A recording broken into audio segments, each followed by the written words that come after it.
Welcome inside Appalachia. I'm Mason Adams. This week, some folks are working to preserve the memory of Bristol, Virginia's Black Bottom, a largely African American community wiped out by urban renewal. I think it's important to remember those who built something at a time whenever it was very difficult and they didn't really have the resources necessarily or even the support to do so. Small food producers embrace digital technology for the humble farm stand. There's 30 of us in here, so we got to figure out whose cinnamon roll did you buy or whatever. So it is helpful to go back in the cameras if they just wrote cinnamon roll to see, oh, they've got a pink container or they've got a red container. And Kudzu. It's coming for us. Kudzu's kind of like the glamorous villain, I think, because it looks like a big monster, and it's the vine that ate the South. You'll hear these stories and more this week inside Appalachia.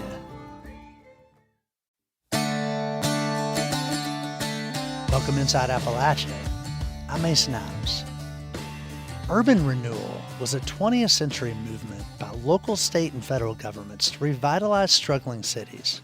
But black neighborhoods and business districts were often sacrificed. In Bristol, Virginia, black business owners ran barbershops, groceries, and doctor's offices in Black Bottom, which was leveled to make way for new streets and civic projects. The Souls of Bristol's Black Bottom is a partnership between Black in Appalachia and Virginia Humanities. The project uses interpretive signs, public art, and digital storytelling to remember the community. Organizer and storyteller Tina McDaniel helps lead the project. She says learning about Black Bottom was a revelation. I came to Bristol in 1977. I had not heard of Black Bottom, and Black Bottom was gone at that point. But what I learned was that Black Bottom was a predominantly black business district, even though there were some white businesses that were located in the area. And looking at Bristol city directories, going back to 1896, 1897, there were at least a dozen black businesses in Bristol. Many of those were clustered in Black Bottom.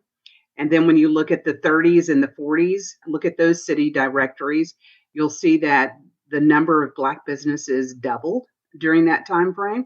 So I would say that the height of Black Bottom was probably the 30s and the 40s. But some of the businesses that were located in Black Bottom, there were a lot of barber shops. There was a beauty shop. There was a Masonic lodge. There was a tailor. There were restaurants, school hall, a funeral home. And Lee Street Baptist Church was kind of the anchor in Black Bottom. So that was an African-American church that was located there. And as early as like the 1900s, there was a grocery store called the Bristol Enterprise Trading Company. I think there might have been a doctor's office in there at one point, but there were several black businesses that were clustered within that district. How did you first become aware of Black Bottom's history, and what inspired this project? I learned about Black Bottom through a lady, Ms. Jewel Bell. She was 90 years old, and she was thanking me for the work that I've been doing. So she was excited about that. And she wanted to tell me about this place where there were these black businesses. I met with Ms. Jewel Bell and her son, and then a couple of other folks, William Isom with Black in Appalachia. We met in the parking lot across from the Bristol train station. And Ms. Bell told us about the different businesses that were located in Black Bottom. So she is the inspiration for me. She also shared in the Birthplace of Country Music Museum on the second floor, there was a place called the Cumberland Arena. So they would bring in like these big band, like Count Basie, Duke Ellington type talent.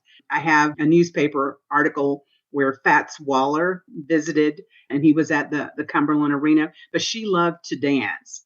So she wanted me to know about this second floor of the Birthplace of Country Music Museum called the Cumberland Arena, and the different types of talent that would come in and the opportunities for her to dance. And it was really kind of outside the boundaries of Black Bottom, but it was in the periphery. But that's how I learned about it. Urban renewal affected communities across Appalachia. It devastated blocks of neighborhoods, largely black neighborhoods. What did that look like in Bristol? So Bristol, same thing. Of course, we know that Black Bottom was removed during urban renewal. And it started like in the 40s all the way up until the mid 60s when it was completely gone. Now the courthouse sits on the block that was Black Bottom. And then north of Black Bottom, there was an area in Bristol, Virginia. A lot of those homes were removed for public housing. In the 1940s, there was Johnson Court, which was the colored housing unit, and then Rice Terrace, which was for white people. So a lot of those homes in the Bristol, Virginia area were removed to make way for public housing, and then also streets. Same thing happened on the Tennessee side. So when you cross State Street, it's now Martin Luther King Jr. Boulevard. At one time it was Edgemont, but it was called the Woodlawn community. So same thing happened. Homes were removed. People were displaced, moved to other areas. Some moved out of town. Some moved to other areas within Bristol. And then there was another area on the Bristol, Tennessee side. It was called Blackley Road. The people who lived there referred to it as their village. And that particular area was removed in the early 70s. Urban renewal removed other locations, but it just seems that it was disproportionate in terms of the impact to the Black community. Why is it important to remember and celebrate Black Bottom in 2026? So I think remembering Black Bottom is really about recognizing the humanity, the people who actually built community. In the late 1800s, I think about with very minimal resources that they built something for the Black community. And it was necessary too, because it was a segregated community. And many of the Black folks worked downtown. You know, they ran elevators, they did maintenance, they worked in the hotels, but they didn't have a place where they could sit down and have a meal and relax. So Black Bottom served a necessary role. So I think it's important to remember those who built something at a time whenever it was very difficult and they didn't really have the resources necessarily or even the support to do so. So I think remembering that is important. So it honors them, it honors their resilience, their entrepreneurship, the community that they had built. It also allows us to have an honest conversation about Black Bottom and the fact that Black Bottom did exist and that it was a necessary part of the community. And then also to talk about urban renewal. And urban renewal did not just remove buildings, it removed culture, it removed community. So I think it allows us to talk about some of the policies of the past and how that has shaped, who we are today. What's something you've taken away from this work? Maybe what did you learn about Black Bottom, about urban renewal, maybe about yourself even? What I learned in Black Bottom, and I'm still learning, what I learned from mostly the oral stories and hearing from those who actually experienced urban renewal. But I'm learning that there are some contradictions whenever I look at Black Bottom. Some of the contradictions you hear Black people in the oral stories talking about Black Bottom was a beautiful place. It was a safe place.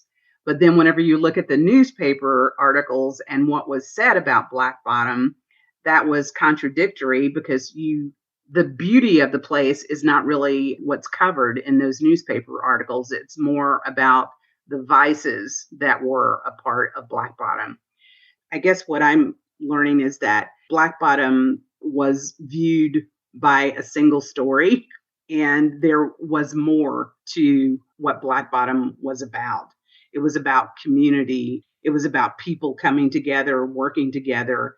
There's been this paintbrush of a negative story related to Black Bottom, but I think that with my research and the conversations with people, we're able to paint a more fuller and complete picture of what Black Bottom was about.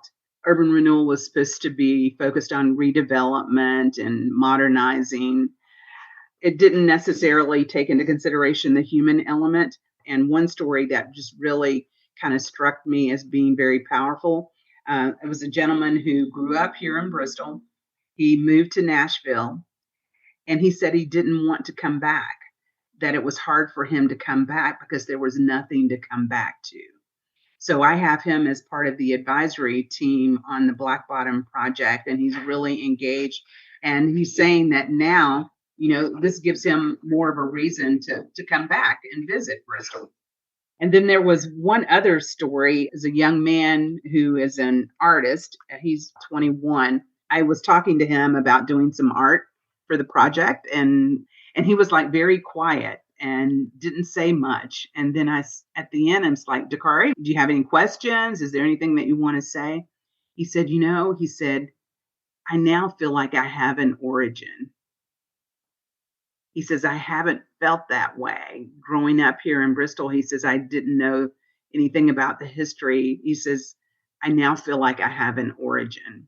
So it just shows you just how powerful this work is. Oh, that's awesome. Well, Tina McDaniel, thank you so much for coming on and speaking with us today. Well, thank you. That was community historian and activist Tina McDaniel. For more about her work, documenting and commemorating Bristol's historic Black Bottom, visit our website, wvpublic.org.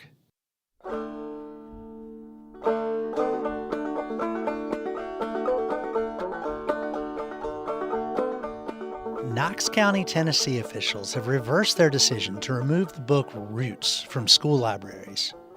In May, just a couple weeks prior, the book was banned by a school board committee. Written by Alex Haley, the novel follows generations of a Black family, from enslavement in America in the 1700s through changes and upheavals to the second half of the 20th century.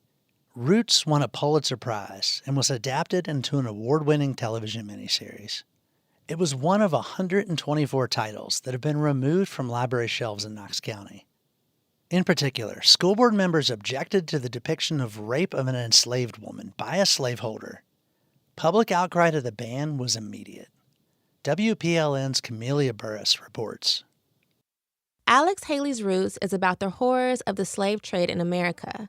It chronicles the life and legacy of Kunta Kinte, who was forced from his home in Gambia into slavery. And 2 years ago, Governor Bill Lee designated Roots as an official state book. Journalist and author Lucas Johnson says that Roots sparks conversations between students and helps them understand the impact of slavery. They can see how horrific hatred is and the horrors, just like the Holocaust. It should always continually be talked about because of the atrocity that happened, and so that doesn't happen again. Johnson's new book, Remembering Roots, includes stories about the impact of Haley's work. And one of his favorites is about a 12-year-old boy who visited the Alex Haley Museum. He was so moved that he wanted to give the museum curator a gift, but all he had was gum. And so the curator to this day, it was about 3 years ago, he still has that stick of gum in his drawer because he wanted to remember just the power of oral history and just the impact it had on this young man, talking about Roots. Roots is back on the shelves. It was removed temporarily because a section depicting the rape of an enslaved woman was said to violate the state's Age-Appropriate Materials Act. But people say the law is vague and subjective. At a recent school board meeting, Sherry Garrett, the head of Moms for Liberty, said that the law was not intended to remove books like Roots because it does not promote abuse, but rather shows the cruelty of slavery. There's a major difference between exploitative sexual content and historically significant literature that tells the truth about a difficult part of history. The Knox School Board is now asking that the law be revised so that the same standard of appropriateness does not apply to all grade levels. They also want books reviewed in their entirety and not just based on single passages. And they want more time for review. That was WPLN's Camelia Burris reporting.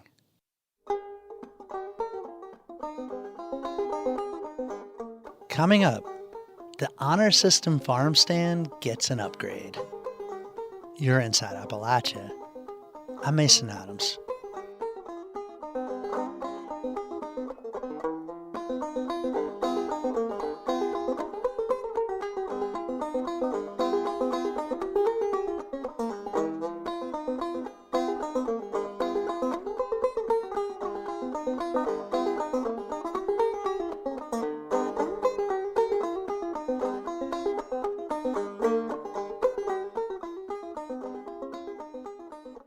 Support for Inside Appalachia is provided by the Charleston, West Virginia Convention and Visitors Bureau. Spend your summer in Charleston, where scenic trails and on-the-water adventure meet vibrant arts, culture, and local flavor in the capital city. Begin your adventure at charlestonwv.com. Roadside farm stands with fresh eggs or tomatoes are a common sight in Appalachia. They can be a way for people, especially rural women with kids at home, to support themselves economically. They often work on the honor system. There's nobody there. You take a carton of berries and leave some cash. But the humble farm stand is changing to keep up with an increasingly cash-free society. Folkways reporter Wendy Welch recently visited a stand in Wythe County, Virginia. When you open the door of the small green shed that is Sugarbird's farm stand, the first thing you notice is the smell of fresh bread mixed with potpourri. Sugarbirds came from my mother's mother. She's passed away now. That's Jessica Camden, the owner. She named the stand in honor of her grandmother, who loved to watch hummingbirds at her window feeder. I've never heard anybody call them sugarbirds other than her. Sugarbirds looks like your basic honor system farm stand, stuffed with produce, packs of cookies, and tins of molasses, among other items. But this shed combines home-baked goods with high tech. We do Venmo, check, or cash. I can run a card if people, they'll have to call me, and I basically send them an invoice. I do have cameras, and it's helpful. People will ask me questions. I can try to respond to them while they're in here. It's worked really well for us. I don't think we've had any theft. Camden lives just up the hill from the stand. She can go about her farm and family duties each day while watching customers shop. Buyers write down what they bought on provided forms and choose their payment method. The cameras help with inventory management. That's important because she's not the only vendor in here. There's 30 of us in here, so we got to figure out whose cinnamon roll did you buy or whatever. So it is helpful to go back in the cameras if they just wrote cinnamon roll to see, oh, they've got a pink container or they've got a red container. 30 different sellers in a 20-foot square shed may seem like a lot, but Camden wanted to invite all of her fellow vendors from the local farmers market. I'm a mother. I have a little farm, and I know there's other mothers that do the same thing at the market, and I want them to benefit from this as well. In fact, the high-tech stand was conceived after watching the ups and downs of vendor life. While all the vendors say they love selling at the farmer's market, some days are inevitably better than others. So one day, I was looking around the market at a bad day, and I saw a lot of my friends there that had full tables as well, and I thought, we really need somewhere to sell the stuff that we've worked really hard to do and try to make a profit off of it. At first, Camden did what many homesteaders do. She set up a roadside farm stand. The small wooden structure proved a hassle with rain and mice. Camden went back to the drawing board and found inspiration in an unexpected location. I got the idea at the beach, actually. Her family often visits Edisto Beach in South Carolina. There was an honor system snack stand there. Over time, Camden watched it turn into a permanent store using tech. That started everything.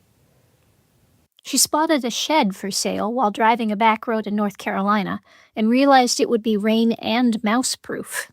Sheds were also classed as impermanent dwellings, so wouldn't be subject to the same regulations as a brick-and-mortar store. Camden set up Sugarbird's farm stand in September 2025. Jessica Underwood was an early vendor and enthusiast. She got into small batch candle making as a mom who cared about air quality. I wanted to create something with my own hands that I knew was clean. I use what they call clean fragrances. There's no added chemicals, nothing harsh in there. So these are our 7-ounce wax candles, soy wax. This is the peony and petrichor. Just smell that.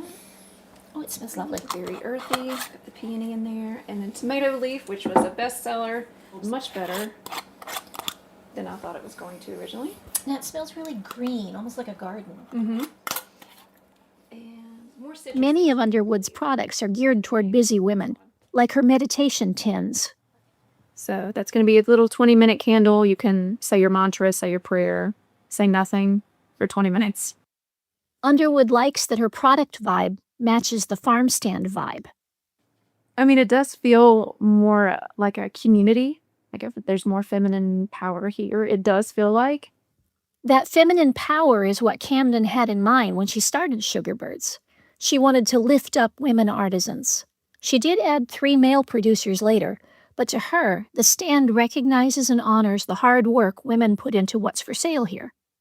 I hope our customers will appreciate the amount of time and the effort that these women put into what they've made or what they've brought. Even, the candles, the soap.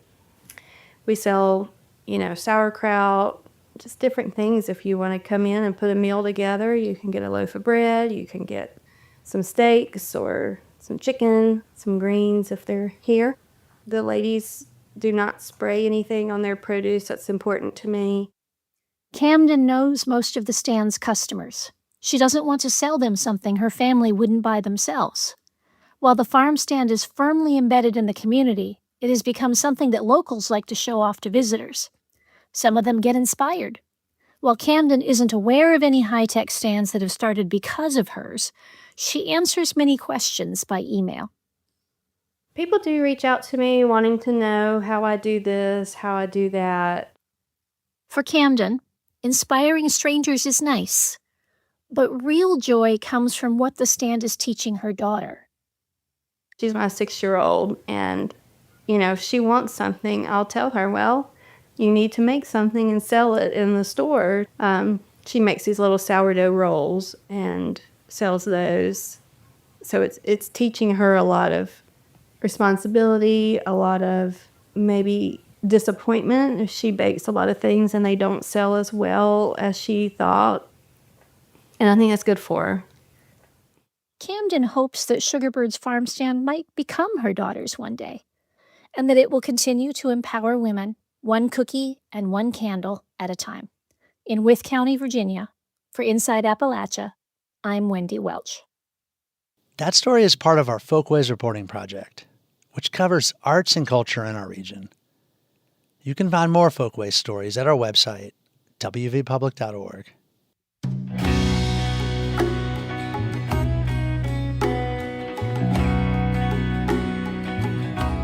Power bills have been rising across much of Appalachia. That's the case in eastern Kentucky, too, and led to state regulators ordering an audit of Kentucky Power for the first time in more than 20 years. Kentucky Public Radio's Sylvia Goodman met with a new coalition that hopes the audit could lead to lower bills. It was the kind of spring day in Hazard, Kentucky, where air conditioning units are running and electric meters are ticking up.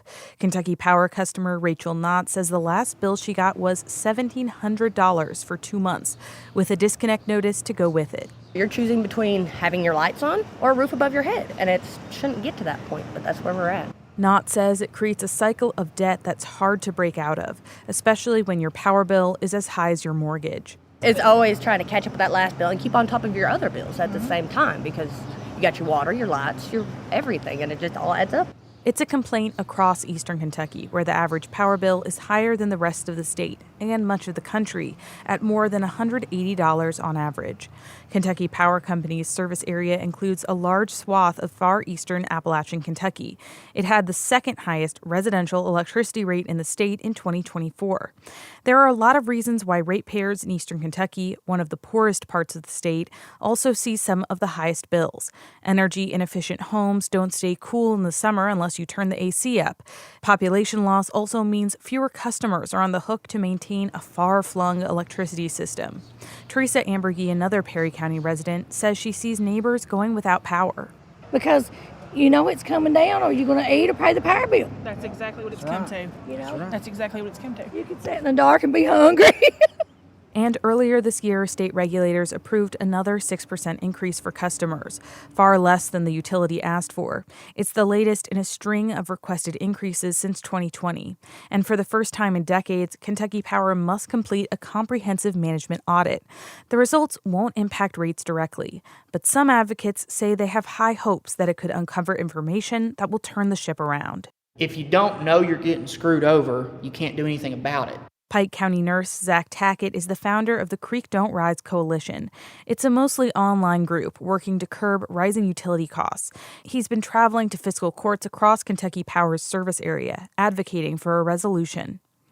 It calls on the Public Service Commission to make the audit findings transparent, consider the impact of management decisions on Eastern Kentucky citizens, and suspend the most recent rate increase they approved for the company until the audit is public. Until they make actual steps to fix this and try to help, I will continue to scream from the rooftops until somebody listens. So far, he's gotten hundreds of individuals to sign on and 10 counties, but the resolution hasn't gone smoothly everywhere. In Perry County, the resolution made it on the agenda. Regarding the management audit of the Kentucky Power. But as Judge Executive Scott Alexander read it aloud, it became clear it wasn't quite what other counties had pushed.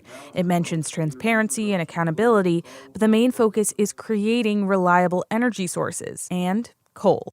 If we ever opened up a coal-fired plant again, there would be a lot of coal companies that would go back to work that we could potentially would use a lot of power that would help stabilize the rates here. Coal jobs have declined significantly in eastern Kentucky for decades. Many blame the transition away from coal for rising costs. Some advocates disagree. They say better managing and decreasing power demand is a more sustainable long-term solution. Mary Cromer with the Appalachian Citizens Law Center says she wants to see an audit process that consults the community. She says there's a sense of helplessness, that bills will just keep rising. Many want a platform to express their frustrations in a way that leads to change. That would go a little ways to making people feel like their complaints are being heard or that they have some power to help resolve this situation. In a statement, a spokesperson said Kentucky Power is aware of the resolutions and is already required to be extremely transparent in the rate-making process. I'm Sylvia Goodman in Hazard. For years, citizen scientists have been documenting plants and wildlife in the Great Smoky Mountains National Park. They do work the park may not have capacity for, tracking changes in the ecosystem and helping us better understand Appalachia's biodiversity. BPR and Grist reporter Katie Myers tagged along with a group of volunteers into the Smokies. A gentle rain is falling as 4 people in raincoats make their way deep into the Great Smoky Mountains National Park. They duck under the bright green underbrush, stepping away from the road towards a high mountain spruce forest. A hush takes over. Just a few steps in, they see something exciting. But yeah, so it's all up and down the side of this one tree. To me, it just looks like a regular mossy tree, but to this crew, it's a whole world of life. Jason Hollinger and Laura Bogus, 2 of the volunteers, run over to take a look, taking out a small magnifying lens as they do. This guy here. See how they kind of like give a little swoop up? I see the swoop. They see a spongy little lichen. It's so rare it hasn't been documented very much in the park. So we could right here, right now, come up with a common name for it. Hollinger and the others call themselves the Gang of Retirees in Search of Life's Diversity, or Grizzled. This group is held together by a listserv and their own keen interest in getting to the park's hard-to-reach spots. They quietly contribute to a unique project, the All-Taxa Biodiversity Inventory. That means they're out logging every single species that they can find in the park and tracking how well they're doing in the face of climate change. The inventory is managed by a nonprofit called Discover Life in America, where Will Kuhn leads scientific research. And so we're up to over 22,000 species of everything that have been documented here in the Smokies. That is maybe a third, a quarter of the actual diversity here. And they find new things all the time, mostly little stuff, lichens, bugs, that are fragile but essential to the ecosystem. However, Kuhn says, the little guys often get less research funding than flashier charismatic species. And it's not research the Park Service has capacity for. So the organization and volunteers can add capacity. That we can do things like take donations or do fundraising, things like that, that ultimately we're able to spend that money on things that benefit the park, but that a federal agency just can't do. Organizations like Discover Life in America can also marshal resources when park services are interrupted, like during the 2025 government shutdown, when they helped fund staff salaries so it could stay open. Paul Super was a biologist for the park for over 2 decades. He's retired now, and he volunteers for this project. In his time here, he's seen long-term changes. Elms and hemlocks have died off. High-elevation spruce fir forest could be threatened by climate change. They're sometimes called sky islands, and when the climate warms, there's nowhere further up for some species to go, says Super. Some may disappear before we even know they're there.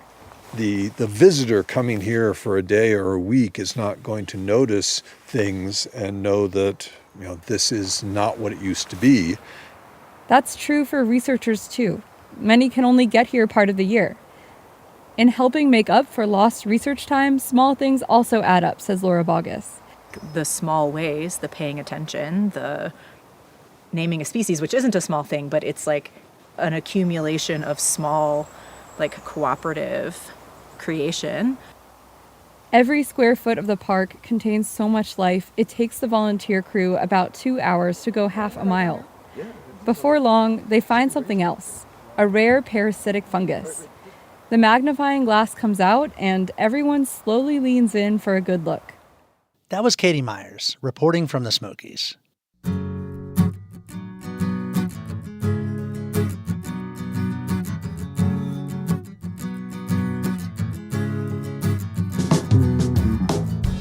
Black bear encounters are on the rise, and climate change is often a hidden culprit.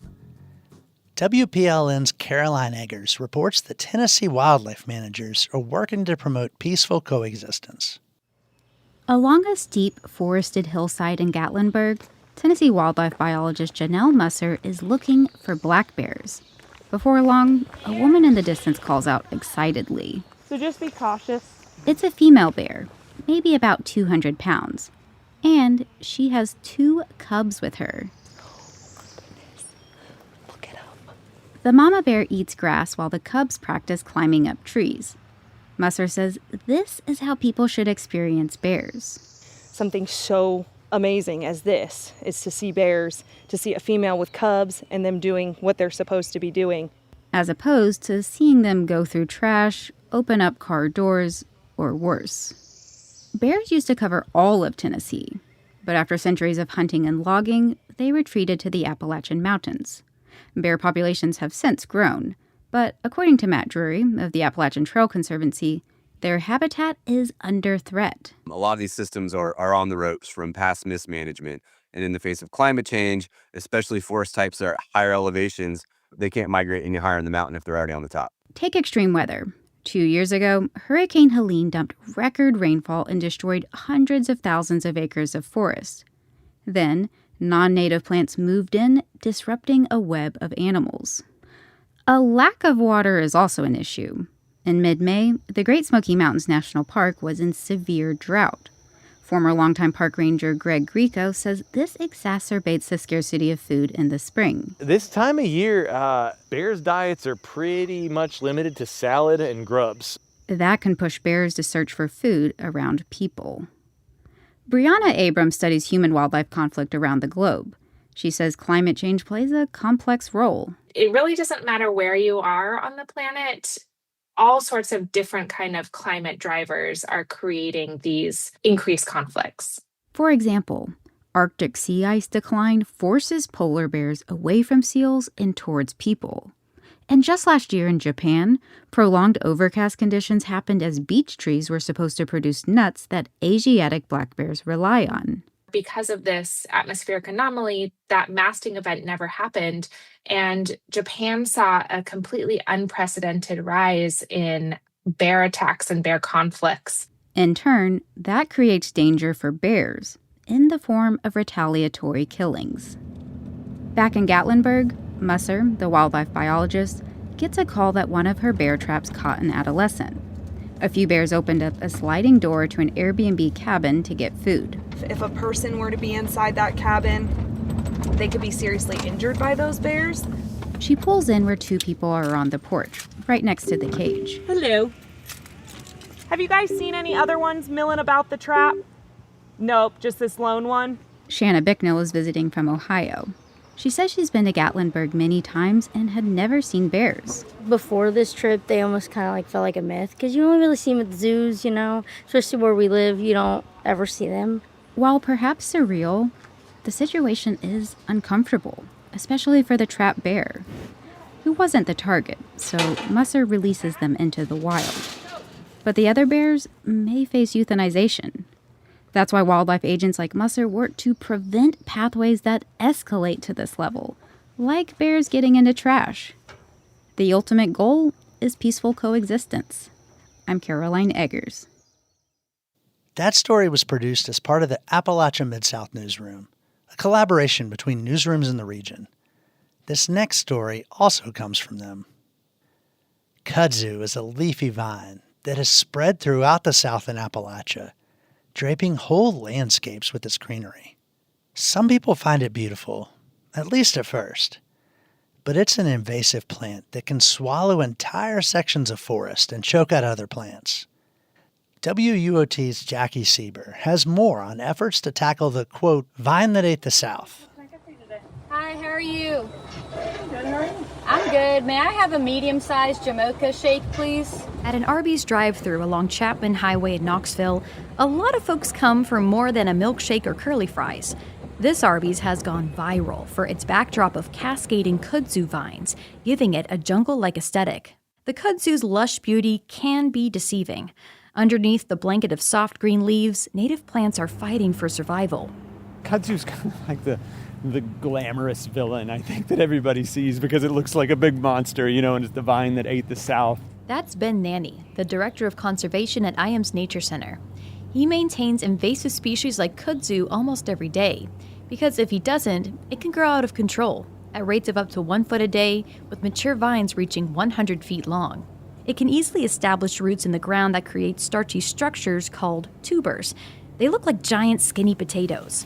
Nanny points to a thick vine tucked inside the woods. It's probably not feasible. If it's a big vine like this, there's no digging it out. So, how did we get here? Kudzu is native to Asia. It was first introduced to the United States at the 1876 Centennial Exposition in Philadelphia, mainly for its ornamental qualities. Around the time of the infamous Dust Bowl in the 1930s, it became a go-to weapon to fight soil erosion, including in the American South. But as Knoxville urban forester Casey Krause explains, that soon backfired because kudzu actually hides soil erosion. The water just moves freely underneath it, and so you lose the habitat that it has overtaken that keeps the soil in place. When kudzu inevitably smothers a landscape, it puts other species in battle for resources by diminishing the amount of sunlight and water they get. It also alters tree canopies and the animals that call them home. Across a creek at a public park near the University of Tennessee's campus, a hillside has been overtaken by the invasive vine.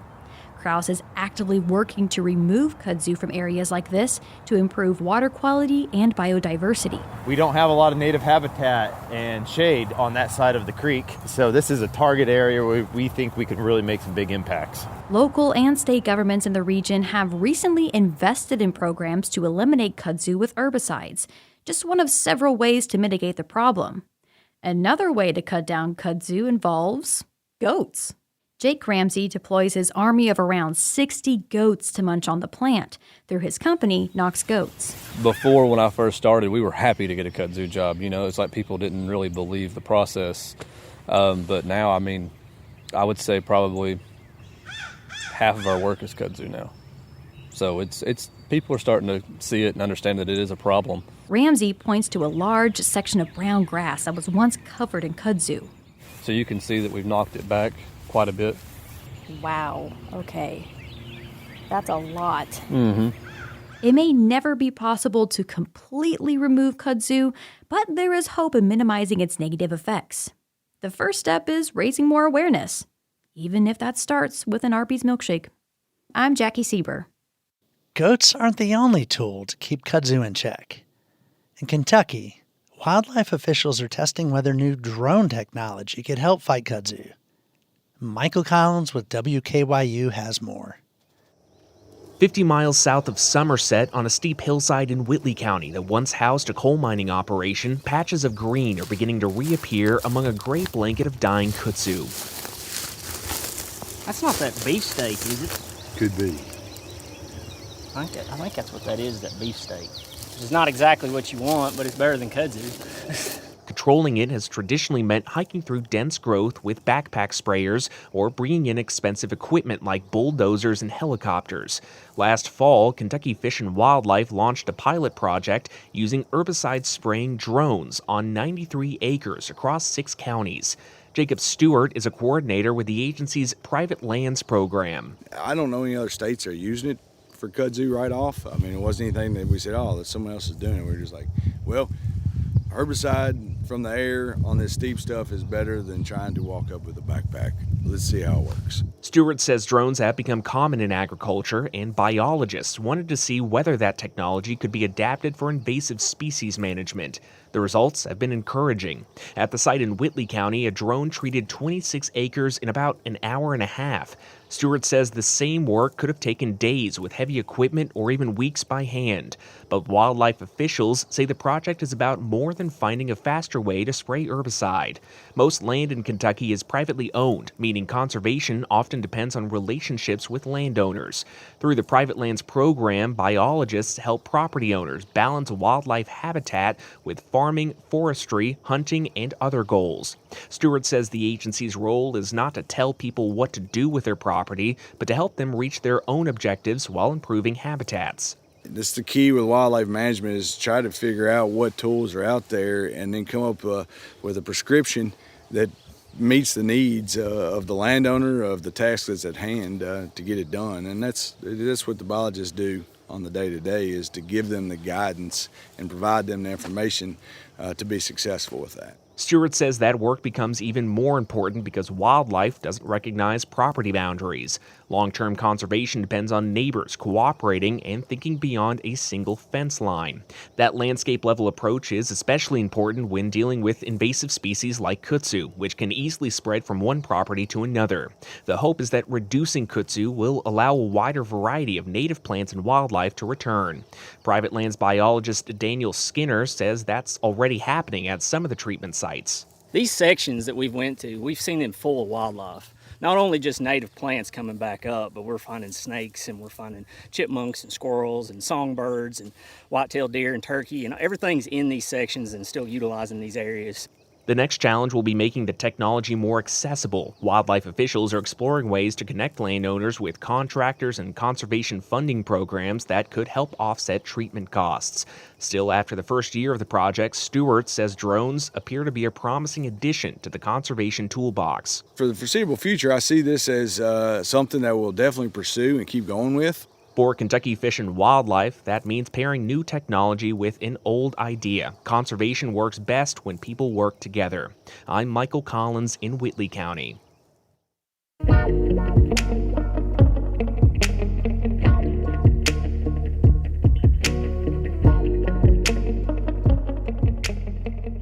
In the warm months, a lot of people stock up on roots and herbs to use as medicines. Some they grow. Others they find in the woods. Here in Appalachia, those remedies have been a path to wellness and independence for centuries. Folkways reporter Heather Duncan has more. Crystal Wilson's small garden beds and animal pens sprawl off both sides of a dirt drive on the side of a ridge in Rockford, south of Knoxville. She's been gardening and tending the herbs in her forest floor here for a quarter century. Wilson grew up in Southwest Virginia, learning about wild plants on long walks with her father, who was a factory worker. Her grandparents made extra money gathering plants to sell at an herb house in Marion. It dried the herbs and sold the components to pharmacies. Appalachia used to be the pharmacy of the United States. You know, we would harvest the plants here, and they go to compounding pharmacies, and that would make medicine. So folks could gather things and take them there to sell them to make extra money. So that's always been part of who we are here. We just forgot it. Wilson didn't forget. She learned even more about remedies from Appalachian women she taught to read as a literacy coach, her first job after graduating from college. Until the COVID-19 pandemic, Wilson sold home remedies from her farm or a farmer's market, mostly to women. Historically, women turned to herbs for health concerns like menopause and family planning. Today, they also want cures for other problems of our time: sleeplessness, anxiety, and depression. Wilson says elderberry syrup is often the gateway to trying other remedies. Here on Wilson's land, it's literally by the gate. Well, do you know what that is down there at the road? No. That's your first quiz. Come on, that one down there with the white blooms on it. Oh, yes. What is it? That's your elderberry, right? Well, that's a little bit of many. Yes, that's where we're going to start down here. What are we hearing? That's guineas. A flock of flustered guinea fowl follows Wilson as she winds among goat pens. The berries are a few months off, so today she's going to show me how to make a fever tincture by steeping elderberry flowers and honeysuckle in vodka. First, we have to find open blossoms like small lace doilies. After a hunt, she snaps some off and takes them to a metal bowl of water. We have a clean jar. I try to look for bugs. We're going to wash it off. She gestures to the huge containers built onto wooden platforms at each corner of the house. This is rainwater from that barrel. Wilson values not only tradition, but also what science teaches about conservation, climate change, and healing. As a diabetic, she depends on modern medicine and emphasizes that herbal remedies are not a replacement for it. She's even taught nurses how to avoid interactions between home remedies and prescriptions. For a tincture, it's a plant and alcohol base. I usually use potato vodka because a lot of folk got wheat allergies. So now we're going to take our potato vodka and cover this up. When someone buys a tincture, Wilson personalizes the dosing based on their age, weight, and medical history. She's aware of modern challenges. We've got a lot of opioid addiction, so, you don't want to give somebody struggling with that and alcohol. So I'll use glycerin, or I'll use even apple cider vinegar for someone like that. I will put this in a windowsill, and I will shake it or walk by it every day. And then about 6 to 8 weeks, I'll strain it and put it in amber-colored little dropper bottles. So everything is slow about this, from the plants to the medicine. Nothing's fast. There's wisdom in that. Demand for that wisdom has come full circle. Wilson says suburban enthusiasm for traditional remedies is actually driving more Appalachians back to them. It's so wonderful to see people, I know that, and to have that light bulb come on again. Jill Richards reflects the newer trend of college-educated suburban women making herbal remedies. She's a mother of 6 living on the outskirts of Knoxville. I think definitely through the years there's been more of an uptick in just regular suburban moms wanting to do things naturally. Richards turned to making home remedies 25 years ago when her first baby was born, learning recipes from books, her chiropractor, and other moms. They'd make a social event of concocting salve and diaper rash cream while their toddlers played. As her kids aged, Richards came to rely on other remedies. I have fire cider, and I drink it every day during the winter, and I think it gets rid of anything. On her counter is a big glass container with a spigot. It holds a light amber liquid, thick with white fragments and flower-shaped pepper slices. So you take horseradish root, onions and garlic, habanero peppers, some herbs and spices and things like that, and then put them down in apple cider vinegar and let it ferment for like 4 weeks. And then you just drink it. So this is it. I keep my little shot glasses over here. And you just pour it and drink. Yeah. And it is very hot. But I am telling you, I don't think anything bad could live near you if you drink that. Richard sells elderberry syrup, which has gained mainstream popularity for warding off flu and colds. Some medical research seems to show it can strengthen immune response and shorten illness. She puts the word out to friends on Facebook when she cooks a batch from dried berries ordered online. Richard says herbal remedies are part of a holistic approach to health. It's interesting to me that we call them alternative, because this was what people used to heal for thousands and thousands of years. I mean, this was the original medicine, plants and berries and oils and extracts. Modern women like Richards can now learn the skills in formal classes. Ladies from a local Red Hat Society are perched on stools around a bar in a greenhouse, clinking ceramic teacups. They've just had a workshop on herbal tea at Aaron's Meadow Herb Farm in the rolling fields of Clinton. The class was taught by farm owner Kathy Burke-Mahalzo, whose customers are mostly from Knoxville. She says interest in herbal remedies reflects the broader trend of wanting to know where our food and medicine come from. That went into overdrive during the coronavirus pandemic. Classes stopped, but some online buyers were hoarding immune boosters like dried elderberry and echinacea. Mahalzo quit selling more than a bag at a time. but she says the pandemic brought more people to value gardening and self-sufficiency. I think it did make people think, especially when, stores were closed and restaurants were closed. It's like, oh my gosh, if I did have, let's say, an injury or an illness, what would I do if I couldn't get to the store for these store-bought medications? I want to know what I could grow and use right out of my backyard. If I had a stomach ache, my child couldn't sleep, we have a small burn. I think people realized that they were dependent on store-bought things, and maybe they didn't have to be. For Inside Appalachia, I'm Heather Duncan. That story originally aired in the summer of 2021 as part of the Folkways Reporting Project. You can hear all of our Folkways stories at wvpublic.org.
Till next time, thanks for joining us as we journey throughout Appalachia.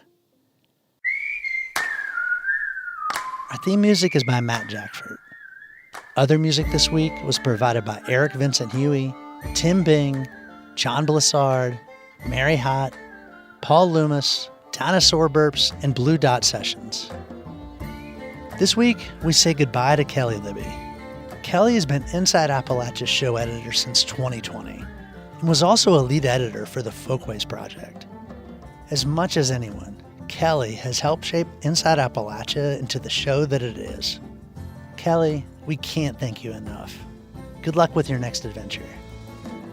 This week, we also welcome Irina Zhorov, who takes over as show editor. We're glad to have her. Bill Lynch is our producer. Abby Neff is our associate producer.